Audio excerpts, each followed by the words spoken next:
Now, South Africans are still faced with an increase in blackouts as Eskom pursues what CEO Andre Du Ruyter calls philosophy maintenance. Now, Du Ruyter says that Eskom has spent a lot of money on maintenance, but the outcomes have been poor. And addressing the media on Friday, the CEO said that Eskom will continue to work with law enforcement agencies, including the Hawks and the NPA, to bring those who are guilty to book and also to recover monies from those individuals.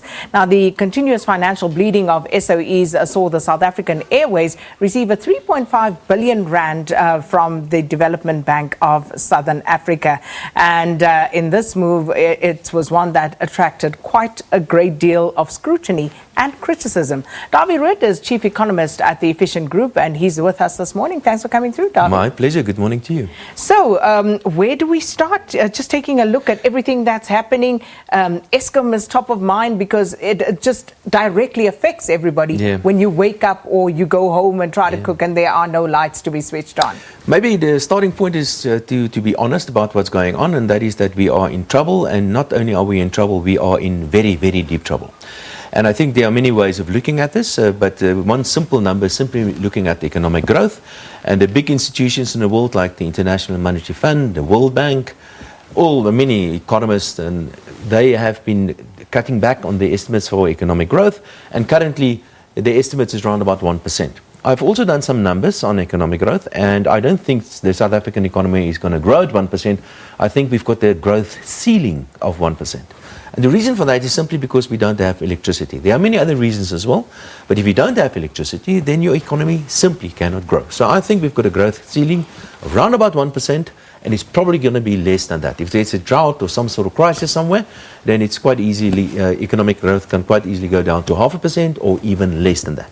Now, this is happening in an environment where the population is growing at 1.6%, and you don't need a degree in economics to understand if the population is growing at 1.6% and the economy is growing at 1% or less, then poverty will go up and unemployment will keep on going up as well.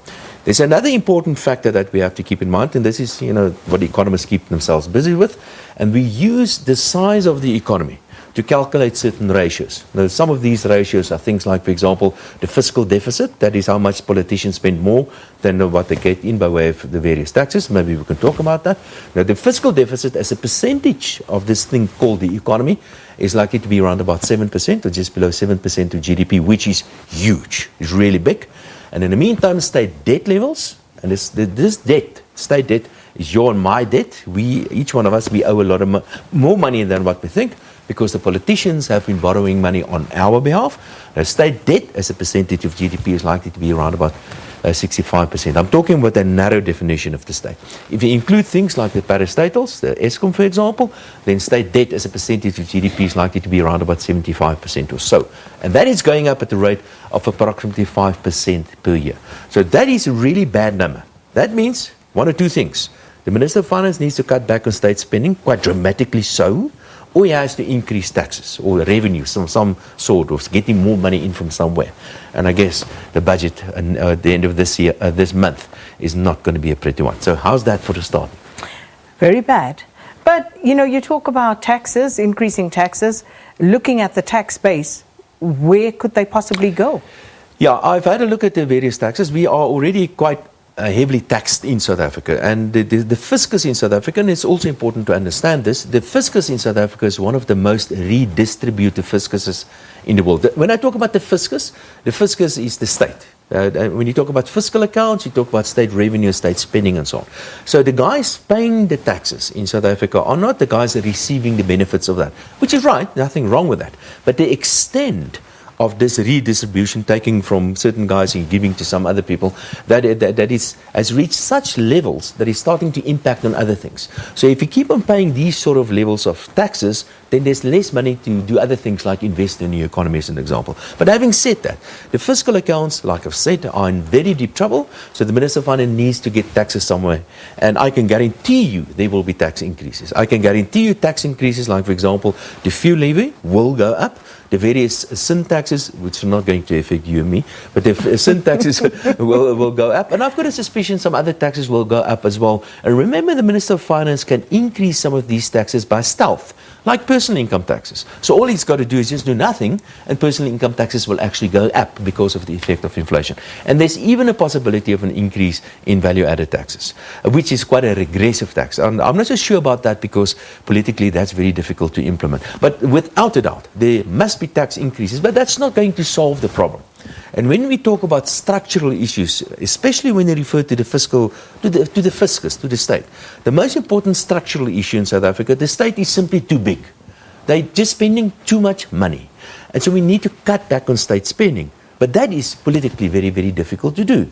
Because tell a couple of thousand people working at Eskom that they are going to lose their jobs. Or tell that to people working at South African Airways. Or even talk to civil servants generally, and there are too many of them, or overpaid certainly. So those are political issues and very difficult to do. I would go as far as saying we don't have an economic problem in South Africa, we've got a political problem. Because our political leaders are simply not prepared to take those very, very difficult steps. They all know this. I mean, you can ask Steve Mboweni. He says we've got to close down South African Airways. And his colleagues say something else, of course.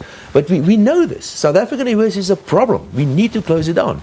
But I think politics is more important than the economic future of South Africa, it seems. But one can imagine if I'm an employee of a state-owned entity, why should my job be on the line first? If the politicians are serious about really cutting down and serious fiscal reform, it needs to start with them. Sure. The example needs to be set right at the top. Do we need the size of cabinet that we have? Why don't we start there? Of course, you're absolutely right. We need to cut back the size of cabinet. We have to cut back on the management and the executive of many of the state-owned enterprises. We have a minister of sport, for example. I can't think what the responsibility of the minister of sport is. Close that thing down, and many other examples. You're absolutely right. But in the meantime, the reality is that we have tens or thousands of people that have been employed in the various levels of the state that we simply just don't need anymore. And they are overpaid. Those are the realities. And if we started doing these sort of restructuring 10 years ago, it would have been so much easier now. Now we are in such deep trouble, it's going to be very, very painful to do this sort of restructuring. And that's why everybody's pointing and why it's so difficult to do these sort of things, because people are going to lose their jobs. But exactly. Yes. Isn't this supposed to be a very delicate balancing act? Because the minister, the president, they're all going to have to make like they're some seriously skilled trapeze artists here, because they can fall off so easily, and then it's going to be an even worse disaster. Economists have been warning about this many, many years ago. And now we've waited so long that it will be painful. It is and the really irony of all of this, if we do what many economists suggest we do, we are going to push this economy probably into a deeper recession. Because it's inevitable. The state's too big. If the state starts cutting back on state spending, it will have a negative impact on the short term, I have to add, on the economy. But so that's a political price. Minister after minister have been talking about this. They've been talking about, tightening belts and actually trying to curtail state spending. I don't know what to believe. Let me give you a very good example. South African Airways. We've gone through 11 turnaround plans. 11. You and I, the taxpayer, have been paying tens of billions of rands for South African Airways. And now, South African Airways is in business rescue. Not because of a decision by the politicians, by the way, but simply because they were forced to do this, because one of the trade unions applied for business rescue. Last week, I hear, the ANC decided to revive South African Airways again. They're going to, after radical restructuring, it's going to be another state asset again. It's very important, blah, blah, blah. We've seen this before.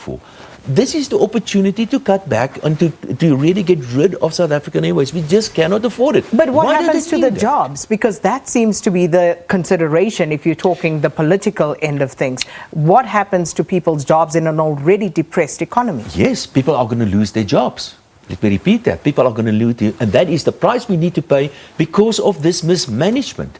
And the longer we wait, the more jobs will be lost. Either we do this on our terms, and we do it in a structured manner, or the economy will do it for us. And in fact, the economy is doing it already. We can already see an increase in unemployment because we don't have economic growth. It will keep on like this. Unemployment and poverty will keep on going up unless we take that very, very painful decisions to cut back on people that are not really contributing that much to the economy. It's not my numbers, it's the World Bank looking at Eskom as an example. There are too many people working at Eskom. Let me rephrase that. There are too many people getting paid by Eskom. We cannot afford that. That is the reality. The economy is not big enough to carry this huge burden. So how do we fix it? Andre Du Ruyter, addressing the media, the nation by extension on Friday. What did you make of that? Yeah, well, it's still early days. Let's see. But I think a couple of things he's saying that I think I like. For example, doing things according to the book. It is very important to restructure the way that they have been doing maintenance at Eskom. But we should not be praising fish for swimming. Because to tell us that things have to be done by the book is neither here nor there. They should be done by the book. Sure. And a couple of other things that need to happen there as well. The decision was taken, which I agree with, to break Eskom into smaller pieces. And each one of these pieces will need to be managed differently. So let's do that. But talking about Eskom owes nearly 500 billion rand. That's your and my money that Eskom owes. They won't be able to repay that. So what's going to happen to this? How are we going to structure this? Where is the money going to come from? And I've got my own ideas. I believe that the state should take all of this debt on the books of the state and restart basically from scratch with Eskom. But unfortunately, that will lead to a downgrade, which I believe is going to happen anyway. But you're of the belief that Eskom is, as a strategic asset, important enough to be kept afloat? Depending what part of Eskom. The transmission part, for example, I will keep that under control of the state because that's a natural monopoly. But the generation part and the distribution part, you have to privatize that. You have to close it down and you have to allow private sector participation without a doubt. Distribution? Distribution part. How would you make the argument for the distribution part to be outsourced? Because that's the part that's going to be very difficult to do. The distribution part is, let's call it the last mile. When the electricity ends up in your house, for example, there are many private sector participants can certainly contribute to that part of the whole electricity grid. But unfortunately, the municipalities won't allow us to do that because they make a lot of money out of taxing us on electricity. But if you look at the state of many of our municipalities, that is another disaster. I think you've just But there are examples right now of municipalities where they have that sort of model in place where even that is bedeviled. That's why I say. So they can't do it well. So give it to the private sector to do. But the private sector is involved. I mean, I was looking at a case the other day of Mafube municipality, whereby by some weird means, this distributor ends up loaning money to the municipality to pay salaries.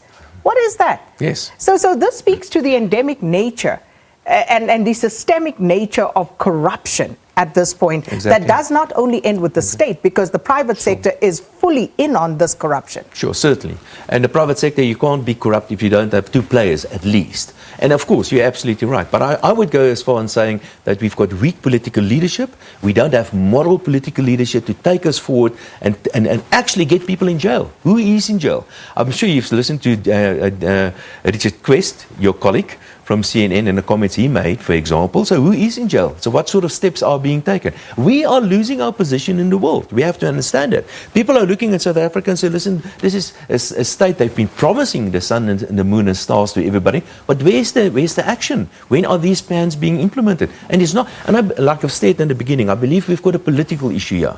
If we look at the ANC, there are at least 4 centers of power. It's the president and probably Minister Gordon.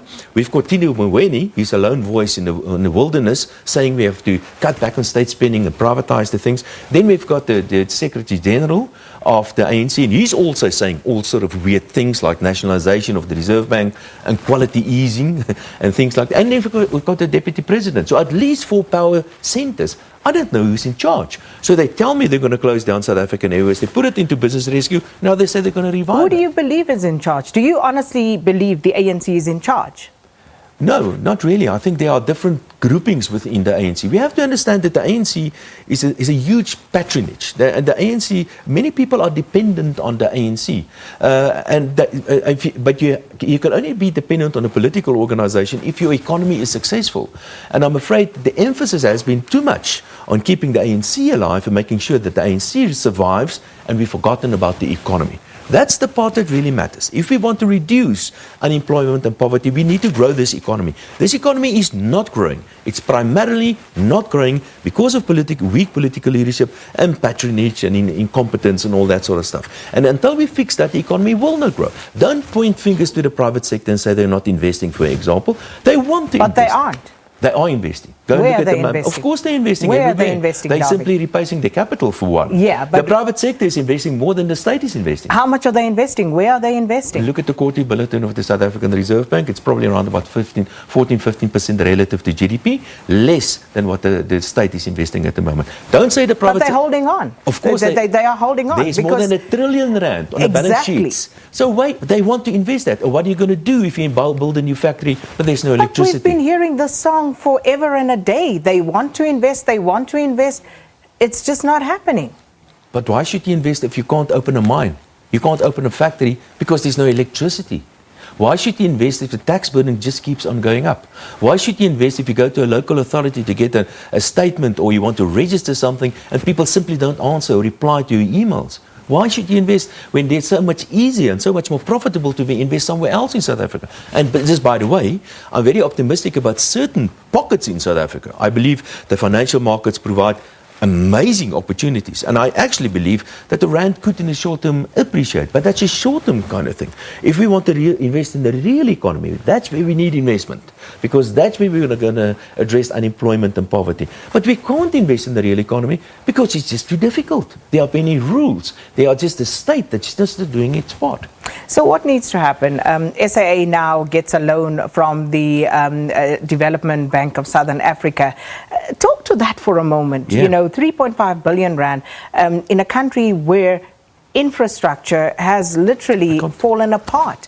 So what's going on there? I can't understand what's going on here. If we don't know really what's going on because the financial statements are not available or South African Airways. But I believe if we close the whole thing down and we sell whatever we can, we, the taxpayer, will probably have to chip in another, say, 15 billion rand or so just to close it down. We can't sell it for a profit. Now it's been put into business rescue. Business rescue, the idea of business rescue is to restructure the company radically so the company can survive or go into liquidation. Those are the two opportunities. Now all of a sudden, the Minister of Finance was supposed to give another 2 billion rand. He decided against that, which I agree with. Now, the Development Bank, remember the name, the Development Bank, is giving 3.5 billion rand to South African Airways. I don't see anything developmental about that. They're giving money to a bankrupt company, and you and I are guaranteeing this loan again. I am very sure. But you say you agree with the minister not giving the 2 billion rand. He should not have. He should not have, but that commitment was made. It was made to the rescue practitioners that they would give the money. So, you know, isn't that in itself a problem, where certain commitments are made and then not followed through? Certainly, but I think the interesting part here and the thing that needs to be pointed out is that Tito Mboweni has been saying that we have to privatize the South African Airways, while the other political leaders have been saying something else. And I will pay money to know what the conversation was like behind the scenes. And I'm pretty sure, knowing Tito Mboweni, that he was kicking up a huge fuss. But there's an ANC resolution. The resolutions from the NASREC conference are there. But there are economic realities as well. So which one weighs the heaviest? And I think Tito Mboweni understands the economy. I think he's the best Minister of Finance under the current circumstances, but I don't think he's going to be around that long. He's either going to be pushed or he's going to jump. He's going to say one day, listen, you guys, I wanted to fix this thing. I simply can't get your support. I'm not prepared to do this anymore. I'm going to go and grow my arrows. So if you had to do one thing right now to move us in the right direction, what would the first thing be that you did? You must. The first thing that you need to do is for somebody to take control. Get the president to listen. I am in charge. I'm not going to follow. I'm not going to listen to 19 economists in the room. I've got a vision for South Africa. I'm in charge. I'm the boss. Follow me. It is going to be painful. You must tell us that. It is going to be painful, but it's going to be better once we're through this. This is what we need. We need a strong political leadership. And may I say, I also believe that we need a president that's sometimes a little bit ruthless. He's not there. He's a pleaser. Stop being a pleaser and start becoming a leader. Well, On that note, we're going to leave it. Thank you so much to Dawie Roodt, Chief Economist of the Efficient Group, reflecting, of course, on the economy and what has been happening in South Africa over the past while. So with that, it brings us up to news time with Leanne.